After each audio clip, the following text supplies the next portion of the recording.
dia a todos. A graça do Senhor estejam com todos nós nesta manhã.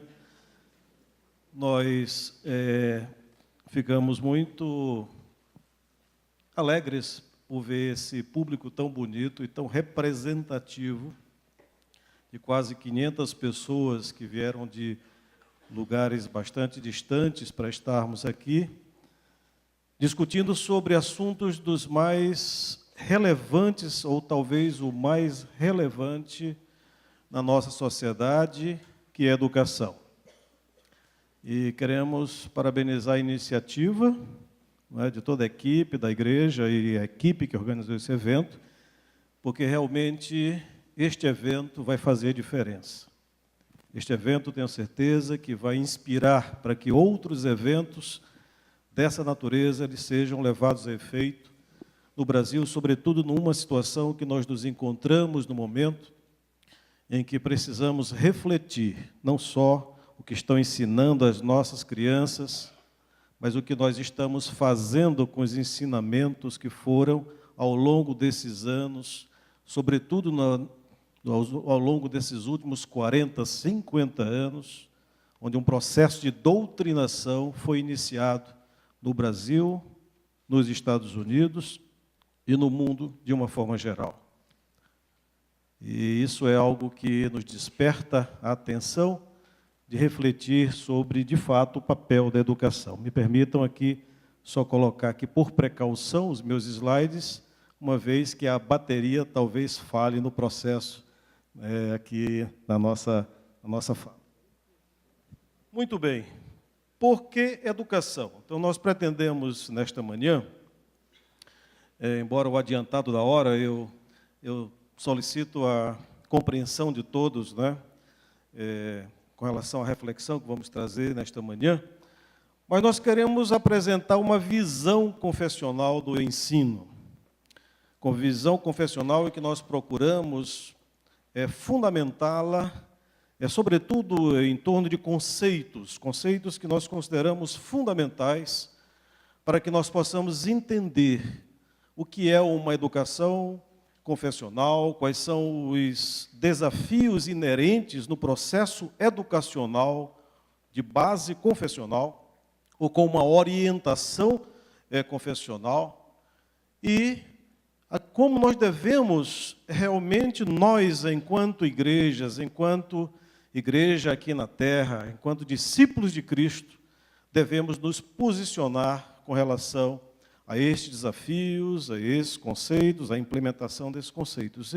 E baseado um pouco também na nossa experiência, a nossa experiência enquanto educador, enquanto gestor na área da educação, e, naturalmente, nós vamos apenas pensar algumas questões que nós consideramos extremamente relevantes.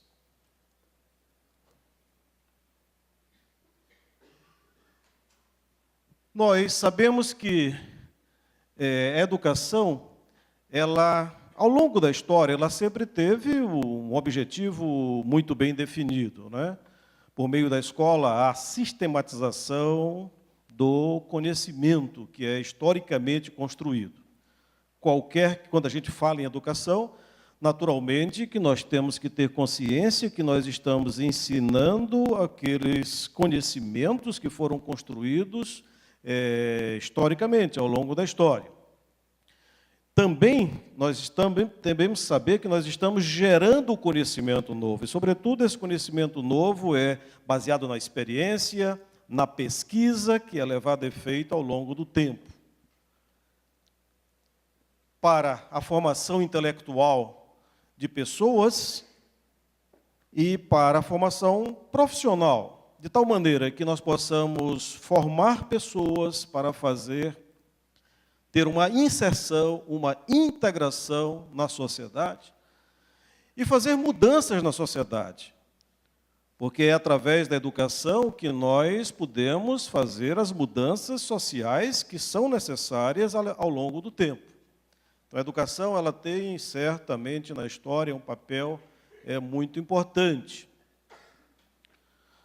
Os propósitos da educação, na realidade, ao longo de toda a história, eles foram praticamente os mesmos, falando de uma forma geral. nós temos que haverá sempre uma preocupação com o desenvolvimento de competências e habilidades, não é? Para a atuação no mundo do trabalho, na sociedade. Isso, quando nós falamos em educação, estamos sempre preocupados com isso. Nós, educadores, temos que estar preocupados em desenvolver competências e habilidades, para que, profissionalmente, o egresso dos bancos escolares, da universidade, possa exercer a plena cidadania em qualquer que seja a sociedade. Mas eu gostaria de chamar a atenção sobre um aspecto que não está presente nas diretrizes curriculares nacionais, seja na educação básica, seja na educação superior. Em princípio, as competências e habilidades elas estão mais ou menos definidas, dependendo da área, dependendo do nível de educação, nos documentos oficiais estabelecidos normalmente pelos governos ao longo, em todos os países. Eles estão sempre ligados a competências e habilidades. Sempre nós vamos estar presentes aí. Eu sempre fico muito preocupado, que eu sou da área da engenharia. Na nossa engenharia, tem uma certa precisão a respeito de competências e habilidades esperadas para o egresso, para o engenheiro. Na área de educação, a coisa, não sei se propositadamente, isso fica meio nebuloso. Vocês podem ver do ensino superior que isso não está muito bem definido. Mas eu gostaria de me referir de um aspecto em que não há a presença desse aspecto dentro das diretrizes curriculares nacionais, em qualquer que seja a área do conhecimento, que são as atitudes. E as atitudes, quando nós falamos numa educação confessional, elas são talvez aquilo que há de mais importante, aquilo que há de maior preocupação para o educador na formação do seu educando. Então, nós queremos apresentar o conceito de cosmovisão. O que é cosmovisão? Esse termo ele foi introduzido há alguns anos e tem sido utilizado bastante. Cosmovisão vem de um termo alemão que diz Weltanschauung, que, se nós pudermos traduzir, poderemos traduzir como a maneira como nós nos portamos e como nós vemos o mundo e aquilo que nos rodeia. Nas relações que nós temos nos vários segmentos organizados da sociedade e na nossa relação interior com aquilo que é objeto da educação. Como é que nós vemos o mundo? Então, isso seria cosmovisão. E quando nós falamos em atitudes, nós estamos necessariamente falando em princípios e valores que devem ser considerados no contexto da atitude esperada do nosso educando. Na atitude esperada de nós, educadores, e nas relações que nós vamos ter com a sociedade em todo o processo educacional. Então, nós estamos falando em atitudes, estamos afirmando que as atitudes estão intrinsecamente ligadas à cosmovisão considerada. E é essa cosmovisão que vai nortear todo o processo educacional. Como é que nós vemos? Qual é a filosofia relacionada com o processo de ensino no qual nós estamos inseridos? Eu vou me referir naturalmente à cosmovisão cristã. Nós podemos pensar em várias cosmovisões e vamos citar algumas cosmovisões aqui, mas a cosmovisão cristã é a base da educação confessional cristã. Afirmação importante: não há neutralidade em um processo educacional. Nós falamos muito no processo educacional laico, não é isso? A nossa própria Constituição, ela fala sobre isso. Não há neutralidade no processo educacional, como não há neutralidade na ciência e muito menos na tecnologia. Sempre quando nós falamos em conhecimento científico ou desenvolvimento científico, e sobretudo tecnológico, podemos verificar que está sempre a serviço de algum interesse, de alguma orientação, alguma filosofia está por trás disso. E muito mais quando nós falamos de um processo educacional que é muito mais abrangente, em que inclui a ciência, em que inclui também o desenvolvimento tecnológico, inclui a formação de pessoas para fazer diferença na sociedade. O nosso grande problema, enquanto Igreja de Cristo aqui na Terra, é que nós começamos, de uns anos para cá, isso não é de hoje, a pensar que nós temos que separar o processo educacional das questões religiosas, das questões que são muito bem estabelecidas nas Escrituras Sagradas. E, olha, uma coisa é a educação e a outra coisa é a igreja. O processo educacional, ele não é neutro. Nós temos que ter consciência disso. Então, a Igreja de Cristo, ela precisa se conscientizar de que precisa se posicionar. E aí nós vamos discutir um pouco sobre qual é esse posicionamento, quais são as bases, quais são os princípios, quais são os conceitos que estão por trás desse posicionamento necessário para que nós possamos fazer diferença nesse processo educacional. Então, nós vamos iniciar com o conceito aqui mais claro do que é a cosmovisão cristã. A cosmovisão cristã, ela se apresenta nos seus reflexos, nos seus resultados, na sua aplicação, em um compromisso com a educação. Ponto básico. Compromisso com a educação. E aí nós vamos procurar discutir o que é esse compromisso com a educação. O que significa compromisso com a educação? Primeira coisa, não é considerar a educação uma mercadoria, mas é considerar a educação como o bem mais valioso que nós podemos ter e desenvolver em uma sociedade. Esse é o compromisso com a educação. E quais são as bases desse compromisso? Para que nós possamos atuar nesse compromisso, ou exercitar este compromisso, exemplificar este compromisso, nós estamos considerando duas coisas extremamente importantes, que são pessoas e conteúdos. E a pergunta que se faz, e para quê? Qual é o nosso objetivo? Para a transformação. Para a transformação. E nós queremos, então, qual é o objeto dessa transformação numa sociedade? É o nosso aluno. Então, veja como a nossa responsabilidade é muito grande. A nossa responsabilidade como educadores, como gestores em educação, é muito importante. Porque se nós queremos impactar a sociedade através da educação, nós temos que estar pensando numa transformação social. Naturalmente que a transformação plena, ela será uma transformação de vida, à medida em que o indivíduo conhece a Jesus Cristo como seu único e suficiente Salvador, e todas as coisas depois disso ficam mais claras se, após esse ato de justificação, ao conhecer Jesus Cristo como Salvador, vem um processo de santificação e um processo, de fato, de ser um discípulo de Cristo, à luz da palavra de Deus. Mas não podemos considerar isso como a premissa básica para que nós possamos impactar a sociedade. Nós temos que usar os nossos alunos com o que nós temos.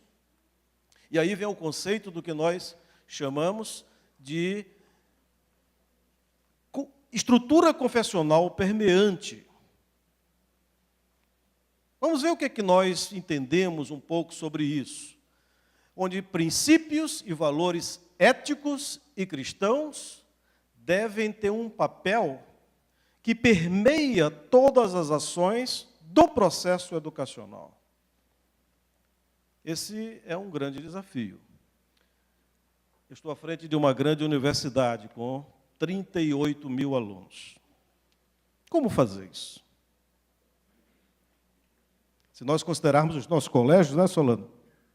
45 mil alunos. Como fazer isso? Mas temos que fazer.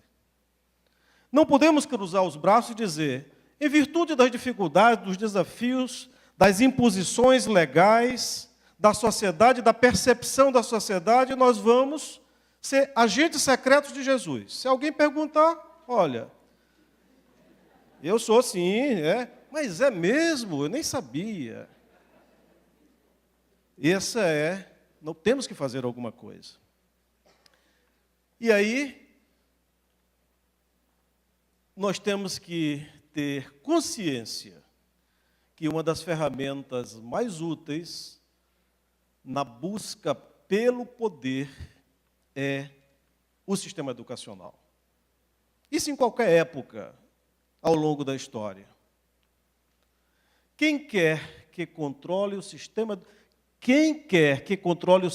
educacional definirá os objetivos da nação, definirá e estabelecerá seus valores morais e, por fim, regerá o futuro de todas as áreas da vida. Essa é uma expressão do autor desse livro, do livro Quem Governa a Escola, governa o mundo. Aliás, Quem Controla a Escola Governa o Mundo, do Gary DeMere, de 2007. Tem aqui na biblioteca aqui da igreja. Quem quiser, eu recomendo esse livro, bem interessante.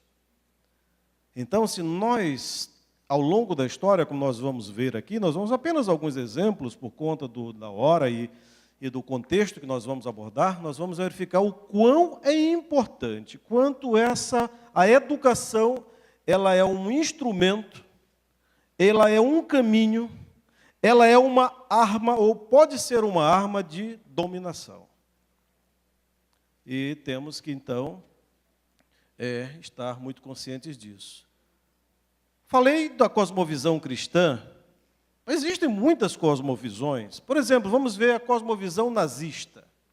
Hitler utilizou a educação como principal arma para pregoar o nazismo e implantar o que foi chamado de Terceiro Reich. Foi a educação. Foi a educação que foi utilizada. Veja só o que Hitler afirmou no seu discurso em 1º de maio de 1937.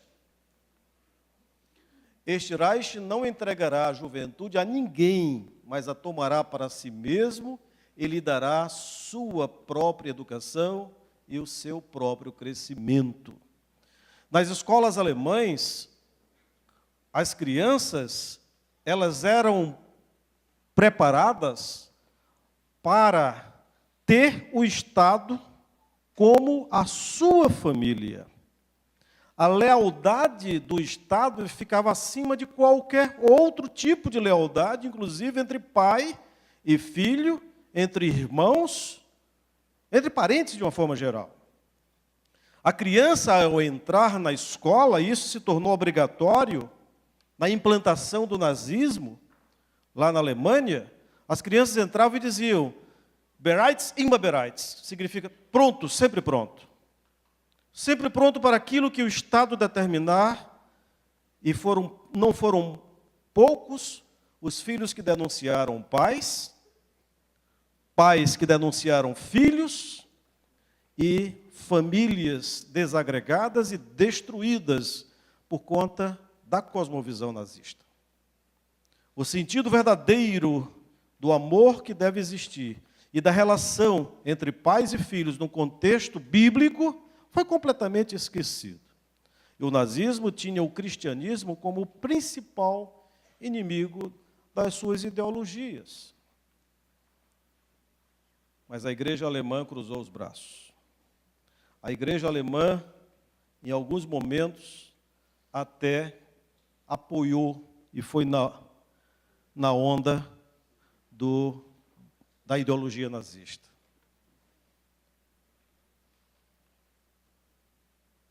Cosmovisão marxista. Nós estamos falando isso de maneira muito objetiva, muito clara, sem entrar em detalhes que daria para nós estabelecermos, naturalmente, uma discussão mais ampla sobre isso. Mas o Estado é o responsável pela educação. Essa é a premissa básica. Eu assumo o papel de provedor, de tutor, e de principal desenvolvedor da economia do país e, portanto, tem que estar tudo na minha mão. É o centralismo do governo com relação às pessoas. E o marxismo também, igualmente quanto o nazismo. É interessante que politicamente, são opostos.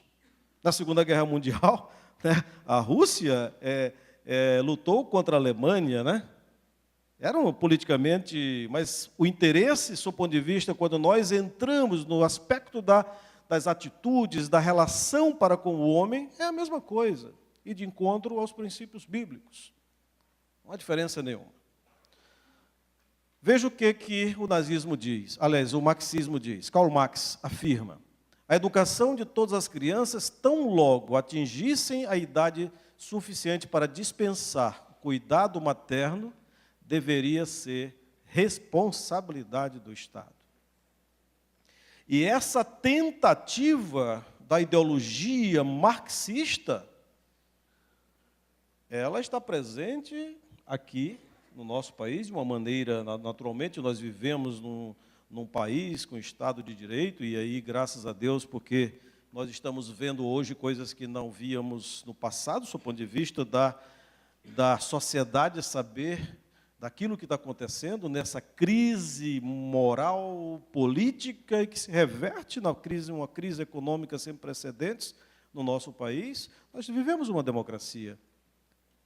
Mas não foram poucas as tentativas ao longo da história de nos usurparmos desse direito democrático e utilizando a educação. E aí os que me antecederam já falaram muito bem sobre isso, não é? O que nós temos? O conceito distorcido do papel dos pais. O indivíduo deve ter como família a sociedade. Essa é a ideologia marxista. A educação não é simplesmente a transmissão de conteúdos, é fundamentalmente a formação da personalidade moral. E aí nós vamos agora fechando o cerco. O que é educação agora dentro do contexto nosso? E nós vamos, então, fechando o cerco para saber até onde nós vamos chegar. Não é simplesmente estar pensando uma transmissão de conteúdos do professor para com o aluno e só isso, não. Tem uma relação atitudinal, uma relação muito mais profunda nesse processo. Muitos educadores se voltaram apenas para a construção da racionalidade, como afirmado pela professora Inês Borges, que se encontra aqui presente. Professora Inês, no seu livro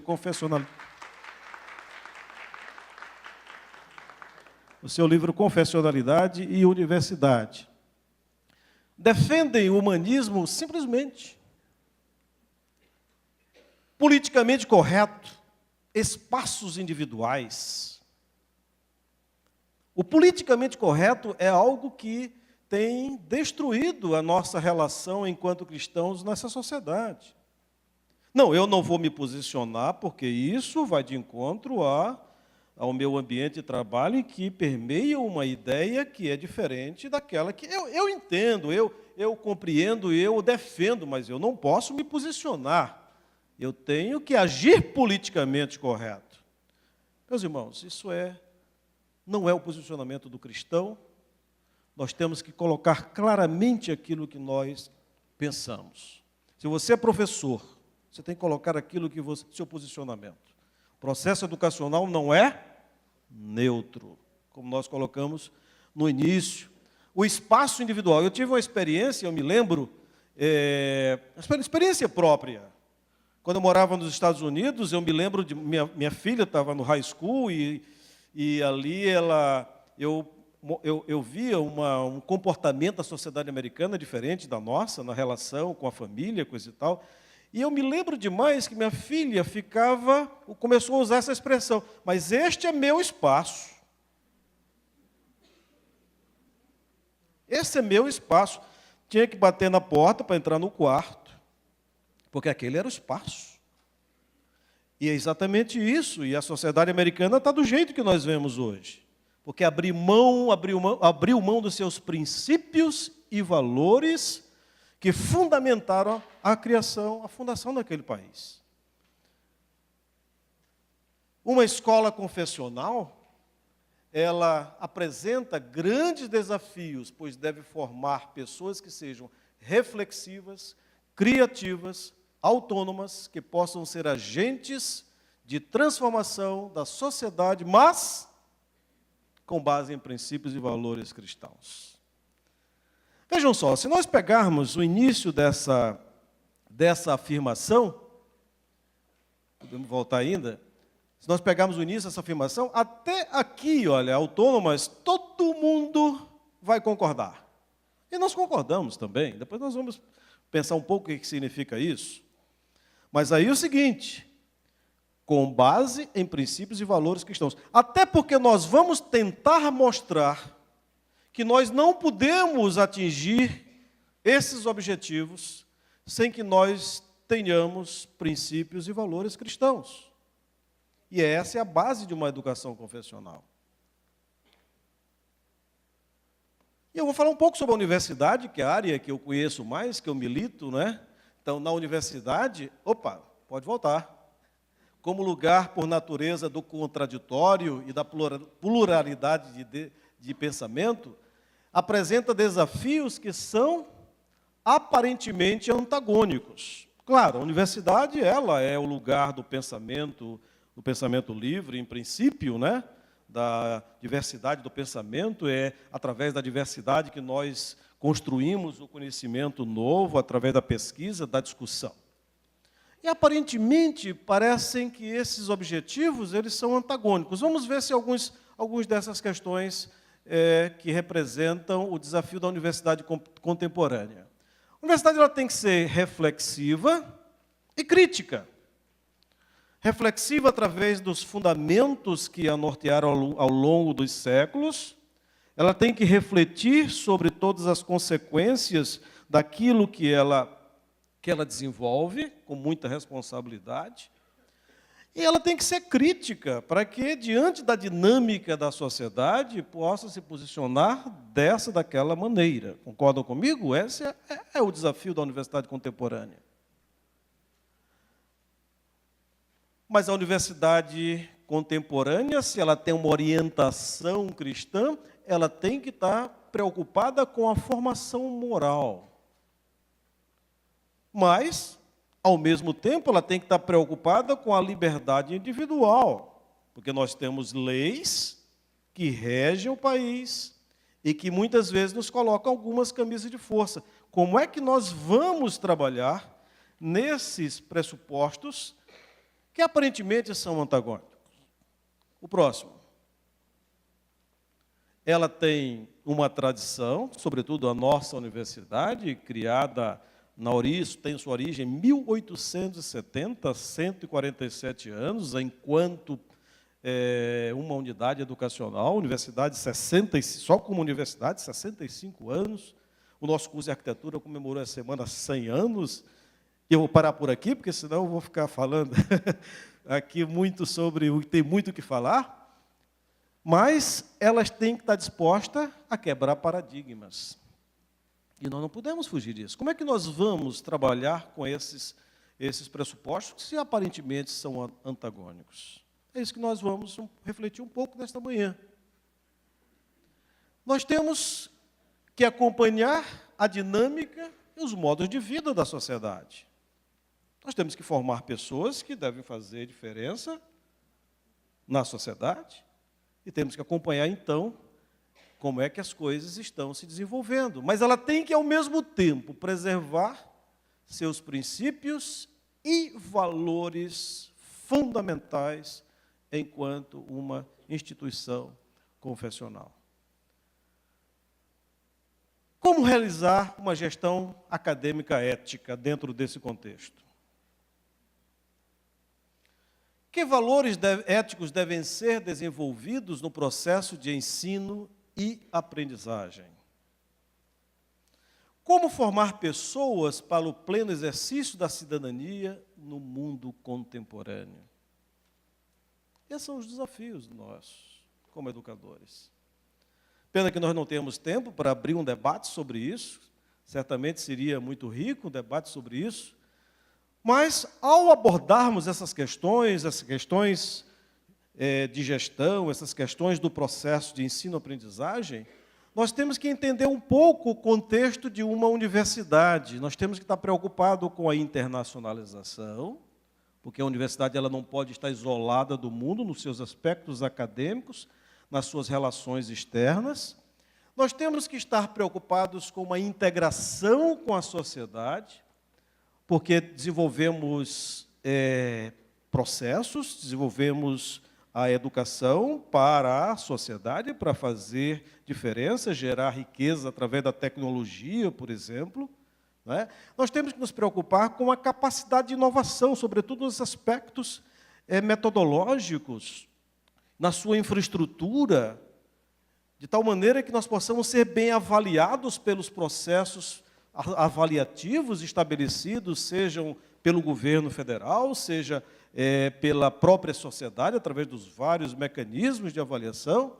Nós temos que ter uma responsabilidade social para que a nossa ação para com essa sociedade possa levar e impactar diretamente e de forma imediata, mostrando que uma universidade, sobretudo confessional, ela tem que ter essa preocupação. Isso faz parte do próprio processo de ensino-aprendizagem do nosso aluno.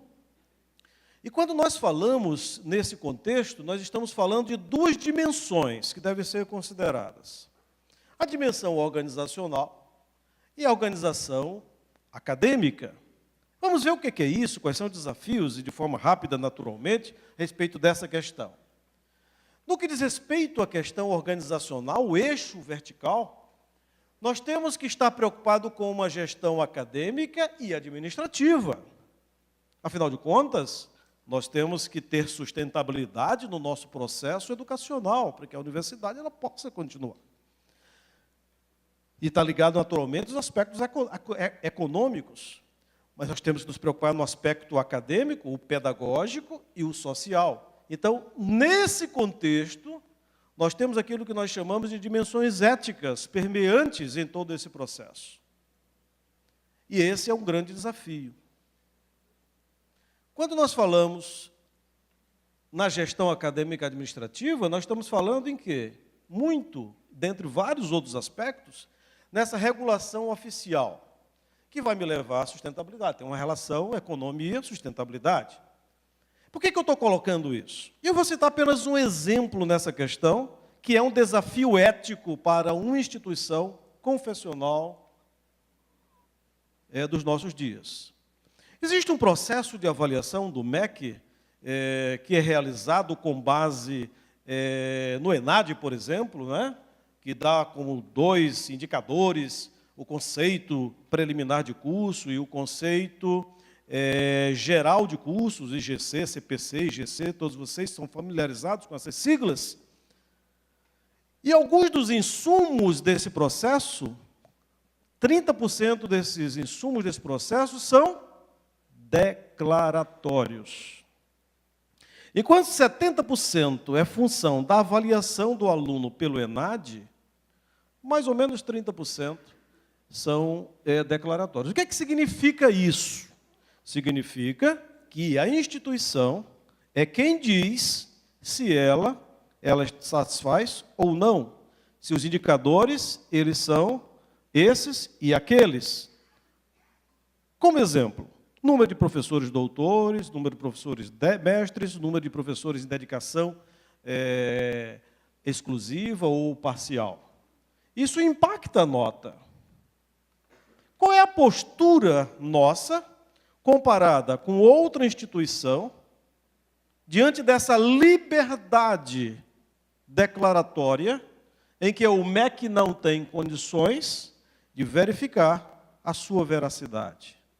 Vamos seguir o exemplo de algumas instituições que se utilizam dessa liberdade não vigiada para assumir determinados valores de indicadores que não são verdade. Aí é o nosso desafio. Isso impacta o processo avaliativo. Essa, meus irmãos, é apenas um exemplo, dentre tantos outros que nós poderíamos citar, de uma atitude ética no contexto educacional, que deve estar presente numa universidade confessional, numa escola confessional. Nós vamos nos prender, nesta manhã, mais nos aspectos do processo de ensino-aprendizagem, e é nesses aspectos que, inclusive, os meus que me antecederam, entraram, sobretudo o professor Solano, no aspecto de ensino-aprendizagem. Como é que nós devemos ser o nosso comportamento dentro dessa questão, no cumprimento da nossa responsabilidade enquanto educadores? Bom, e aí nós vamos falar um pouco mais sobre essas dimensões éticas da universidade contemporânea. Dimensões éticas organizacionais ou pedagógicas, elas relacionam-se à cosmovisão. Se nós temos uma cosmovisão cristã, reformada, então nós temos que ter um posicionamento coerente com aquilo que nós afirmamos. Os princípios éticos e morais defendidos nos objetivos da instituição, eles estão presentes nos documentos oficiais. O plano de desenvolvimento institucional, né? O projeto pedagógico institucional, eles têm que estar presentes ali. No código de ética da instituição, no código de decoro acadêmico da instituição, para saber como é que nós vamos nos posicionar diante dos desafios, das circunstâncias que nós nos encontramos. Isso é que vai fazer, de fato, uma instituição ser chamada de confessional. Agora, quando nós falamos em ética e moral, às vezes a gente confunde um pouco esses conceitos. A gente, às vezes, pensa que ética e moral é a mesma coisa, e a gente, às vezes... Então, eu vou me prender um pouco aqui à questão conceitual, para que nós possamos nos posicionar melhor, sabendo firmemente esses conceitos no que nós estamos lidando. Ética é proveniente do grego ethos, não é? Todos sabem disso. Morada, habitat. Mas na filosofia, ela assume o significado de modo de ser, caráter, postura. Isso é ética. Ética, podemos dizer que é um tipo de postura diante de determinada situação. Está relacionada com o comportamento moral, olha só, moral do ser humano e sua postura no meio social. Então, vamos começar a diferenciar do que é ética e moral, para que nós possamos chegar nos nossos pressupostos e como é que nós devemos agir dentro desse contexto. Ética é uma reflexão sobre a moral. Vejam só, ética por si só, o ladrão que está preso, o estuprador que está preso lá nos presídios, ele tem a sua ética. Então, nós precisamos saber muito bem. Mas temos que ter um padrão ético. Sim, tá. Então, vamos localizar o que é isso, para que nós possamos entender aquilo do qual nós estamos falando. Então, vejam só.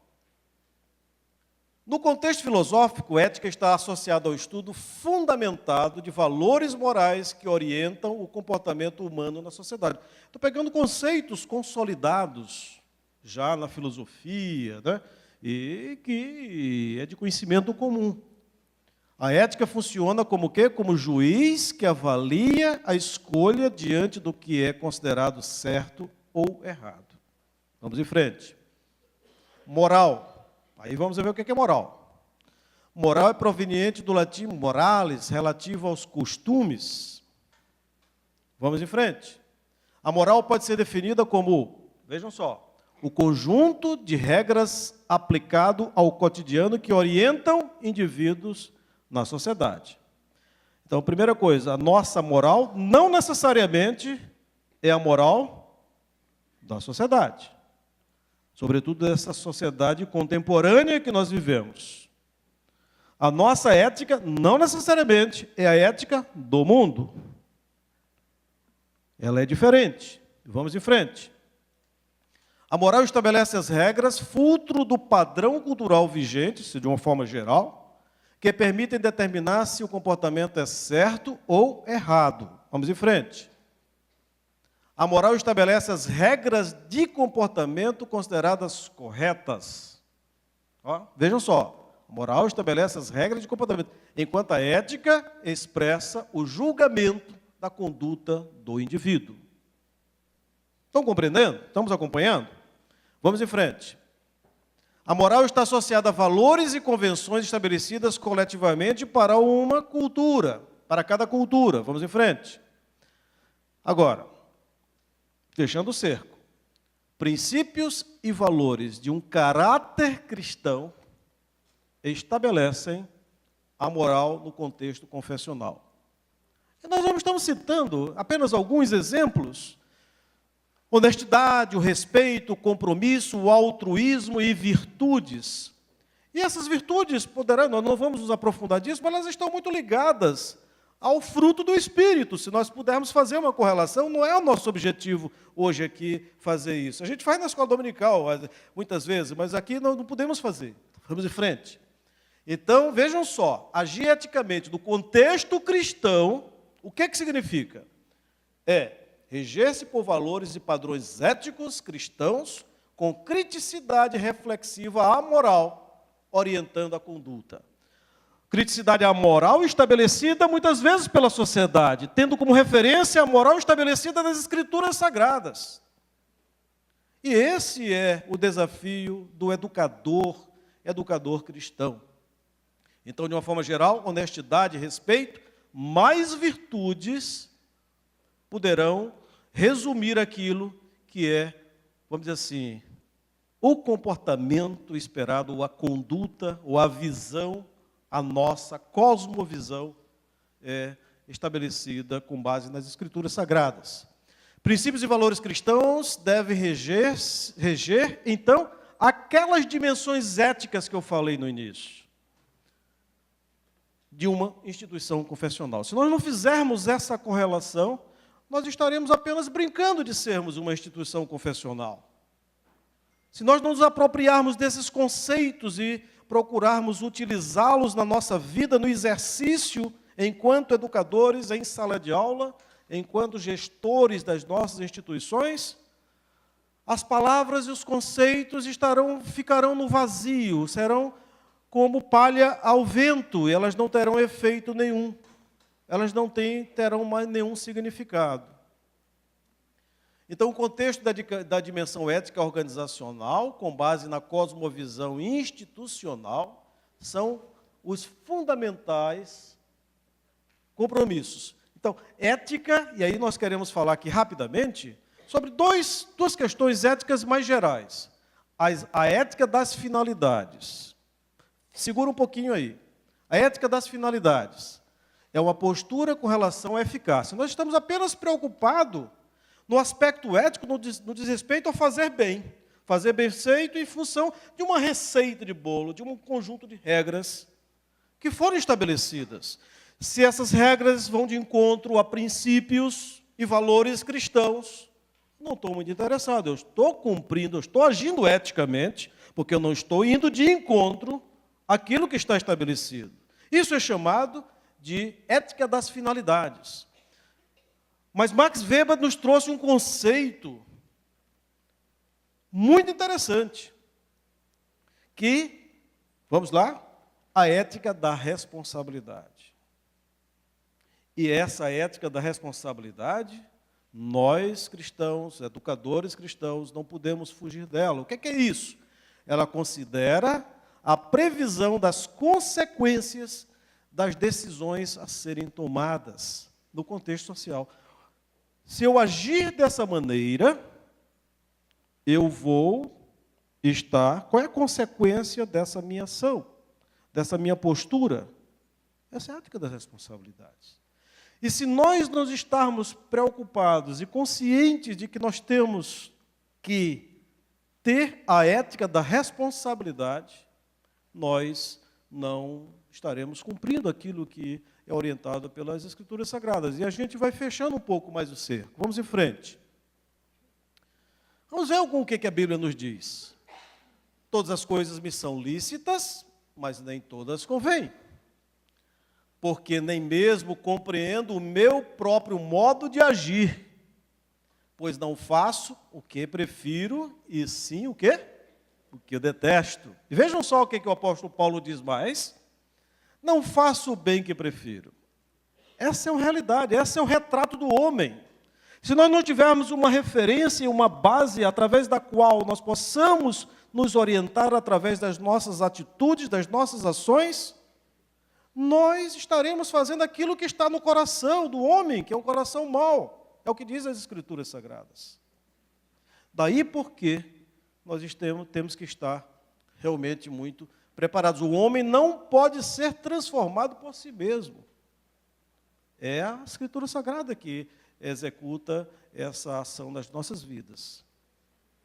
Bom, então, como desenvolver valores éticos baseados em uma cosmovisão cristã reformada no processo de ensino e aprendizagem na universidade? Estou me prendendo na universidade, provavelmente a grande maioria que são professores de escola, mas se você tirar a palavra universidade, cabe também na escola de uma forma geral.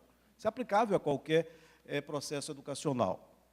Bom, em meio a um relativismo moral, da formação do indivíduo autônomo, dono do seu espaço, sem medir as consequências, sem a ética da responsabilidade, tentativas de monopólio ideológico na educação, nas próprias leis do país. Eu não vou nem entrar nesse aspecto, porque isso aqui Eu só me lembro que recebi, enquanto estávamos numa reunião do Conselho de Reitores das Universidades Brasileiras, quando eu recebi um ofício que chegou às minhas mãos, do Conselho Nacional de Educação, mandando para todos os conselhos estaduais de educação, para que tomassem as providências urgentes do que tinha sido estabelecido pelo Conselho Nacional de Educação, no que diz respeito à introdução nos currículos da chamada ideologia de gênero. E foram poucas as cidades, foram poucos os conselhos de educação do nosso país, com exceção daqueles nitidamente e que se declaram confessionais, que não implantaram essa determinação do Conselho Nacional de Educação. E quem não implantou, também não aconteceu nada. Porque a nossa sociedade, em geral, se nós fizermos uma enquete, ela não concorda. Mas as nossas leis, elas estão permeadas de uma influência satânica com relação a ideologias que vão de encontro às Escrituras Sagradas. Bom, aí vamos começar aqui também, fechando um pouco mais o cerco. Quando eu falo nesse compromisso, essa ética da responsabilidade, eu estou sempre falando para nós educadores. Então, o nosso trabalho, vamos ver isso como trabalho, é educar. Como é que nós encaramos isso? E aí vem uma contribuição muito interessante da Reforma Protestante, de 1517, né, que foi declarada em 1517. O próprio conceito de trabalho foi resgatado pela Reforma Protestante, que nós comemoramos esse ano 500 anos. O conceito de trabalho, anteriormente, ele estava ligado ao esforço, ao castigo. Esse era apregoado pela Igreja Católica. A Igreja Católica tinha o trabalho como algo que era indesejável. A própria palavra trabalho vem de tripalium, que significa... Tripalium é um instrumento de 3 pontas que serve para bater, para triturar, para torturar. Ele tinha várias aplicações. Então, a palavra está sempre ligada ao esforço, ao castigo. E aí uma coisa interessante, e aí tinha as disciplinas mecânicas e lucrativas que eram vistas assim meio na Idade Média, você vê assim de lado, né? Isso daí é algo que é indesejável. Mas vejam só, Lutero resgata esse significado do trabalho como bênção de Deus, mas com a finalidade de cumprir propósito com compromisso. E depois Calvino levou essa mesma ideia, não é? E aí nós não vamos entrar nesse detalhe, mas resgata o conceito bíblico do trabalho, porque na Bíblia o trabalho sempre foi bênção de Deus. Vamos ver o que algo bem interessante. Compromisso com o trabalho. O conceito previsto por Lutero. Em 1522, quando Lutero estava traduzindo o Novo Testamento, ele se depara com a palavra trabalho, que era Arbeit. E ele não traduziu a palavra trabalho no seu conceito usual da época. Ele buscou uma outra palavra que se chama Beruf. Que, se nós traduzirmos para o português, é algo que tem o significado de chamamento para um propósito, que dá a ideia de vocação. Isso é o significado bíblico resgatado por Martinho Lutero das Escrituras Sagradas, no que diz respeito ao trabalho. E isso trouxe um impacto muito grande, porque a partir daí se começou a encarar a educação como não uma arma de dominação, mas como algo que precisava o homem ter acesso indistintamente para que pudesse glorificar a Deus. Calvino dizia que a educação está a serviço do homem para glorificar a Deus, como a ciência também. Então, a reforma protestante ela trouxe uma contribuição muito grande no que diz respeito ao resgate do trabalho, do conceito de trabalho, aplicado à educação e toda uma consequência que nós vemos até hoje. A educação como compromisso e vocação nos remete ao exercício de dimensões éticas no processo de ensino-aprendizagem. Então, veja que agora eu vou utilizar os conceitos que nós apresentamos no início e no contexto dos conceitos, quando eu falei em dimensões éticas, porque nós agora estamos dentro do contexto bíblico do que é o nosso processo educacional e a nossa responsabilidade, o nosso compromisso com a educação.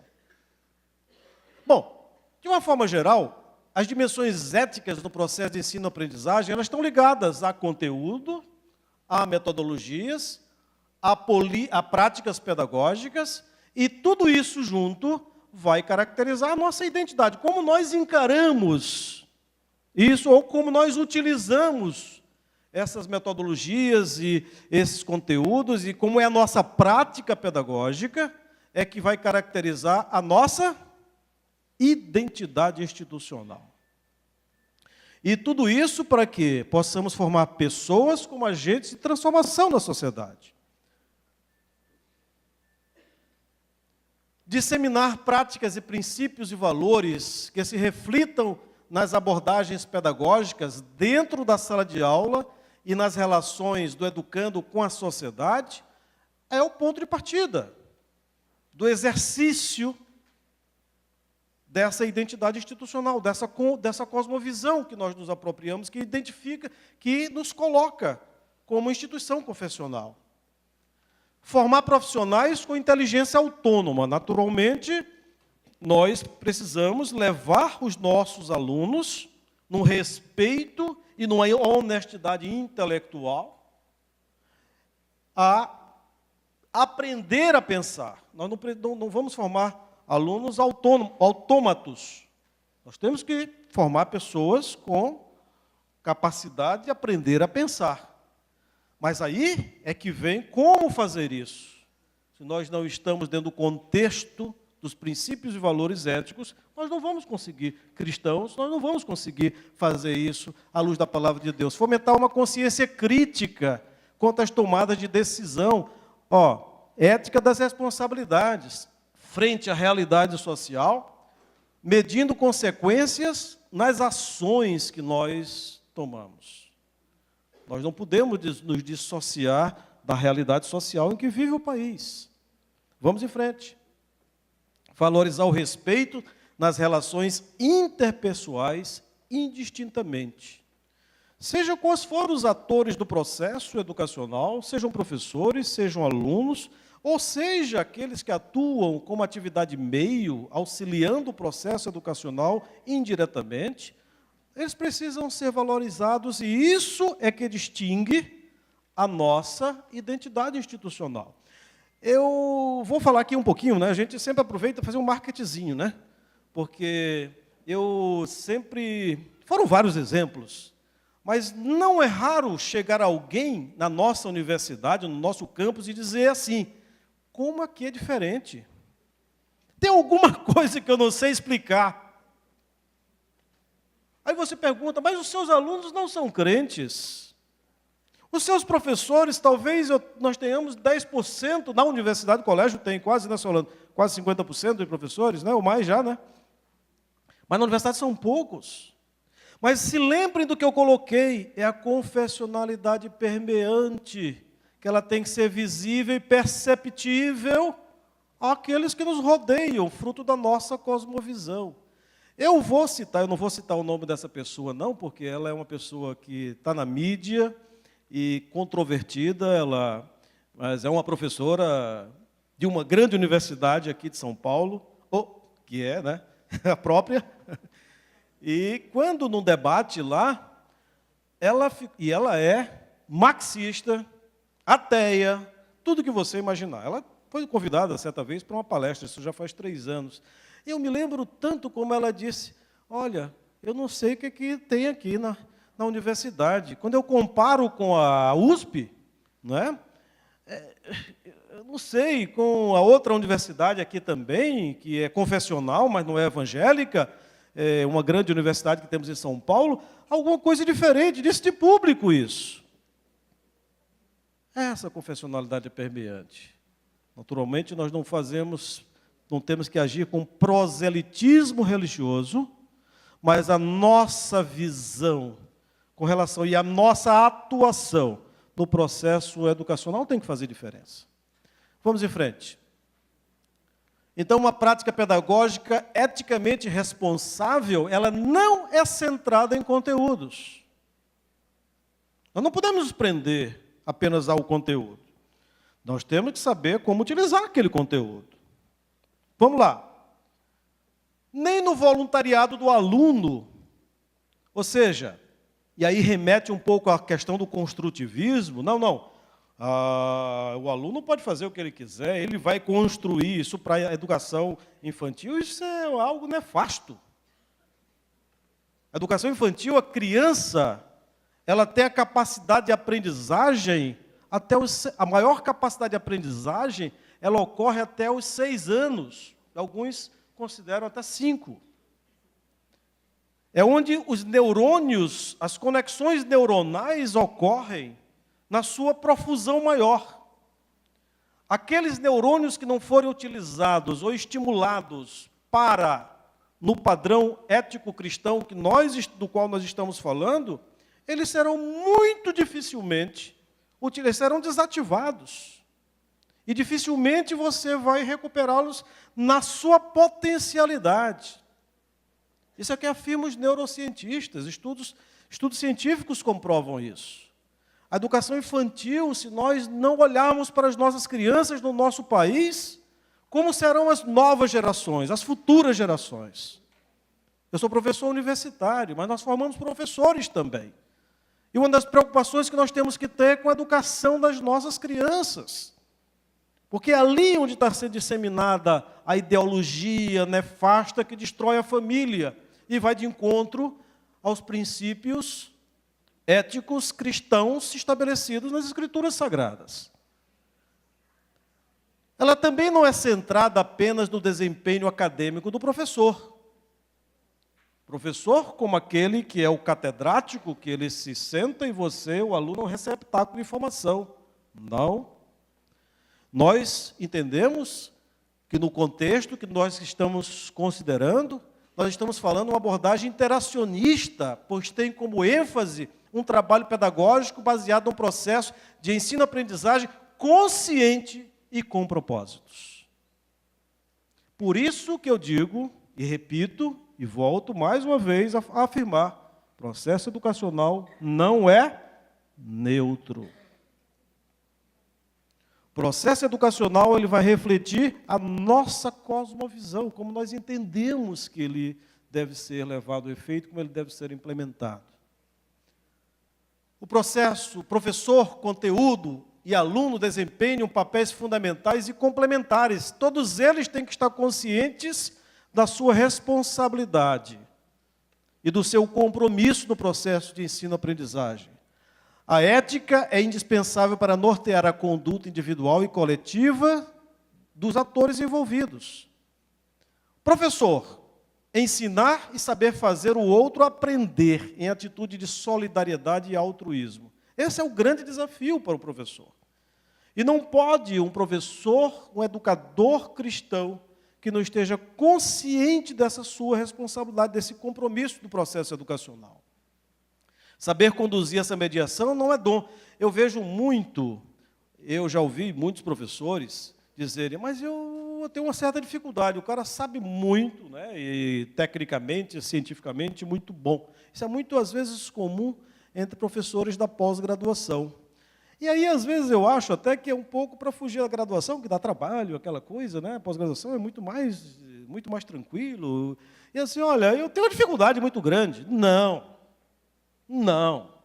Se você assumir o seu compromisso como educador, seja graduação, pós-graduação, educação básica, seja o que for, o compromisso no sentido cristão, sentido bíblico do trabalho e da consciência de realizar algo com propósito e responsabilidade, e com base em princípios e valores, a coisa vai dar certo. O aluno, a prática pedagógica exige a postura de elemento ativo no processo de ensino-aprendizagem. Reforço mais uma vez, não estou falando em construtivismo, mas o aluno ele tem que ter a consciência ética de saber que ele é responsável pela sua formação também. Isso faz parte também daquilo que nós devemos desenvolver no aluno como uma atitude baseada em princípios e valores cristãos. Exige que seja protagonista das habilidades, competências e atitudes que o conteúdo demanda e tem que ter a consciência quanto ao compromisso de aprender. Se o aluno não tiver compromisso de aprender, processo educacional, esse ator no processo, ele vai estar também prejudicando o aproveitamento. Então, partindo já para as conclusões, eu quero já de antemão agradecer a compreensão e a atenção de todos pelo adiantado da hora, mas nós podemos concluir dizendo o seguinte: o ensino confessional é pautado no compromisso com a educação. Certo? Reforço mais uma vez. É um compromisso com a formação ética que reflete valores e desenvolve virtudes. Pois não. Considera, além da dimensão intelectual, a dimensão moral na formação do educando. Nós temos que pensar apenas na formação intelectual, mas temos que ver o nosso aluno como ser integral e a nossa preocupação e o nosso compromisso enquanto a pessoa, enquanto aluno, enquanto pessoa, em todas as dimensões correlacionadas com o indivíduo. É impossível a escola confessional alcançar a sua missão sem compromisso com a ética cristã. É impossível. Nós não vamos avançar. Nós vamos colocar uma fachada lá, escola presbiteriana, escola evangélica, escola não sei das quantas, mas a nossa prática, se ela não for dentro dos princípios estabelecidos, dentro desse conceito colocado, dificilmente nós vamos avançar. O ensino confessional se desenvolve como prática pedagógica responsável e altruísta. Nós não temos que desenvolver nosso compromisso enquanto educadores pensando em benefício próprio. Nós temos que estar tendo uma atitude de serviço. Estamos desenvolvendo numa atitude de servir no processo educacional. Como fruto do trabalho, como vocação de chamado para servir. Claro que nós temos muitos desafios. Os desafios, eles são postos. Os desafios, eles são conhecidos. Muitos, alguns difíceis, outros mais fáceis. Esta semana mesmo, eu até dizia, não sei se eu falo sobre isso, mas eu vou falar, não é? Eu tive que impedir uma reunião do tal do movimento LGBT. Que está presente nas universidades todas. Você não pode, eles não se realiza. E aí, sempre quando a gente toma uma decisão dessa, aí tem a manifestação, tem aquele movimento, e não se realizou. Por quê? A Bíblia diz que nós não tem nos dado o espírito de covardia, mas de poder, de amor e de moderação, de equilíbrio, de compreensão com relação àquilo que nos rodeia. Firmes nos nossos propósitos, firmes naquilo para o qual nós fomos chamados, numa missão como educadores cristãos, para que nós possamos fazer diferença para as novas e as próximas gerações. Muito obrigado.